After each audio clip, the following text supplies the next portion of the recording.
One of my questions for Jehovah's Witnesses, which I never received an answer to specifically on the video, was if you're a Jehovah's Witness who is married, did you exchange wedding rings? I spoke to a Jehovah's Witness. In fact, I talked to her for a week or two. I ended up having to block her off of my channel because she's just a complete pain in the ass. Basically, after a week or two of talking to her, I couldn't get a straight answer out of her that made any sense. But I had asked her this question about wedding rings, and she said, "You are allowed to exchange wedding rings, but you are not allowed to celebrate birthdays or Christmas because birthdays and Christmas are pagan holidays, pagan celebrations, and although wedding rings are also pagan in origin, they are objects, and objects do not count." When asked why objects don't count, and why, if that's the case, you can't wear a cross, I was told something like, well, a cross is a pagan symbol and a ring is just a ring.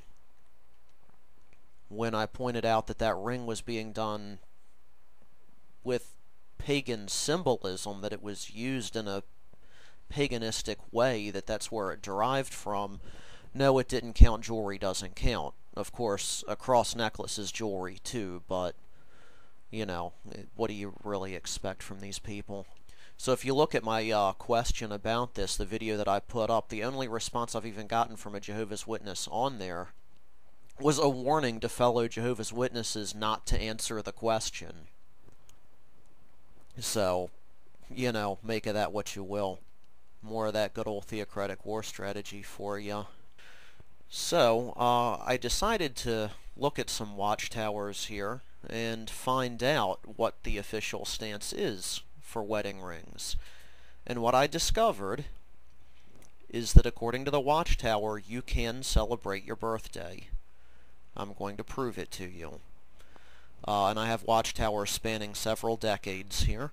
Watchtower 1952, June 15th, pages 361 to 362 under the title, The Marriage Ceremony. It says, "We of course recognize that rings are used extensively in many pagan rituals. This fact, however, in no wise prohibits their use in any Christian service, particularly when the Bible mentions their use with approval. It is certainly more reasonable to expect that Satan, the mimic god, copied their use from Jehovah, rather than accept the untenable position that Jehovah copied their use from demonic heathen practices." And it goes on to say that, of course, you can not use wedding rings if you don't want to, but it's up to you.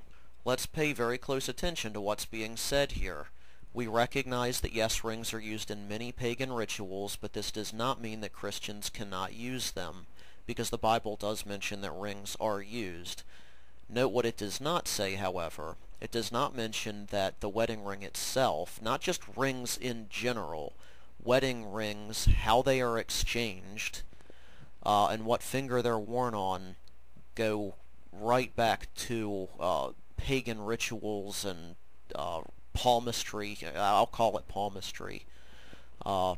That's not technically correct, but it still goes back to pagan rites and superstitions and traditions.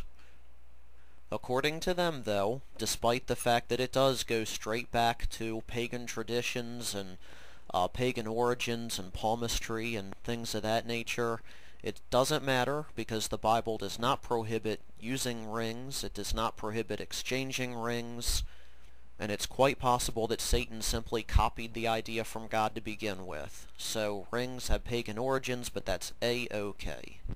Now the Watchtower 1956, September 15th issue, on page 571 under Marriage Ceremony and Requirements, takes a little bit more solid stance on the ring and says, "Some may conscientiously object to featuring a ring in the ceremony, having in mind the pagan origin of the customary wedding ring in Christendom."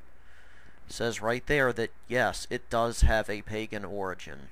Now we skip ahead to the Watchtower of 1969, January 15th, and this is pages 58 to 59, under the article Christian weddings should reflect reasonableness.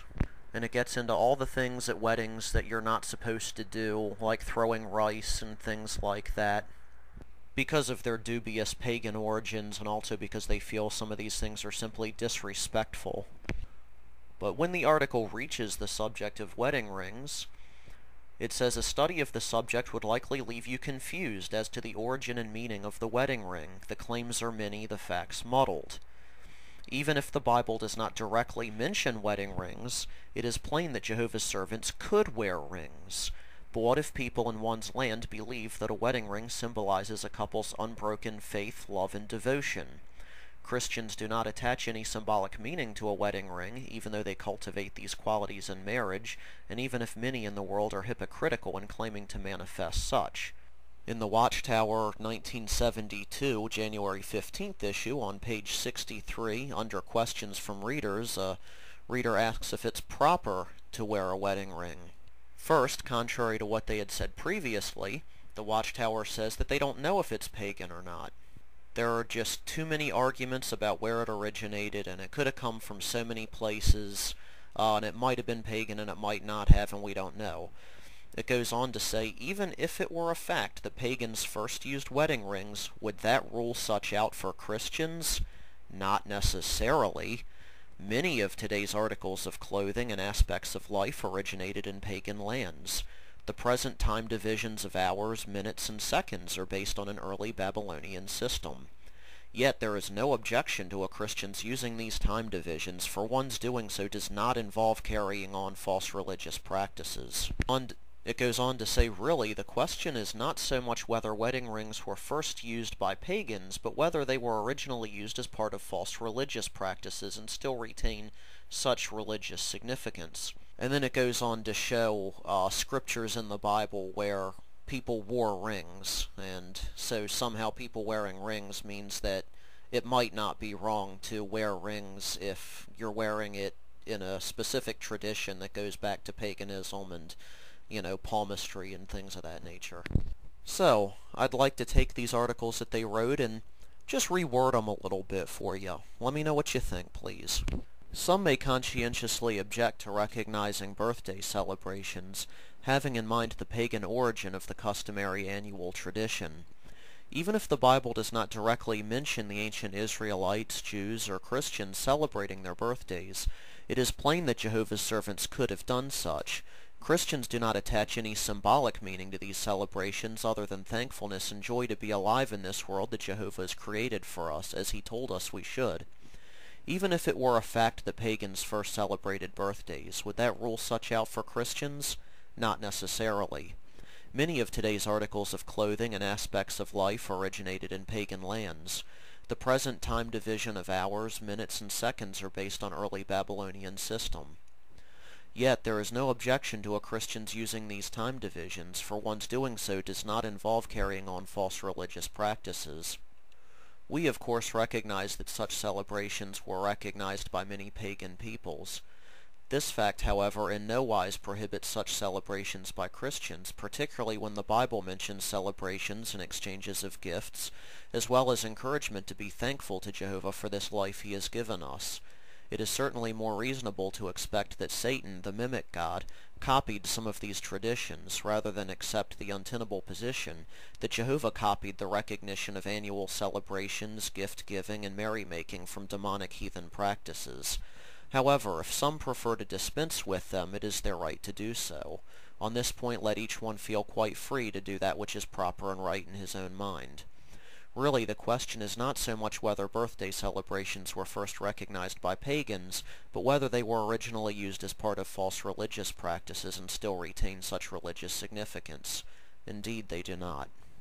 And then the article would be followed up with different scriptures in the Bible where it mentions annual celebrations that the Israelites and so forth did, and ones which God told them to do every year, as well as the great scripture from Paul where he says not to let anyone judge you for what you choose to celebrate.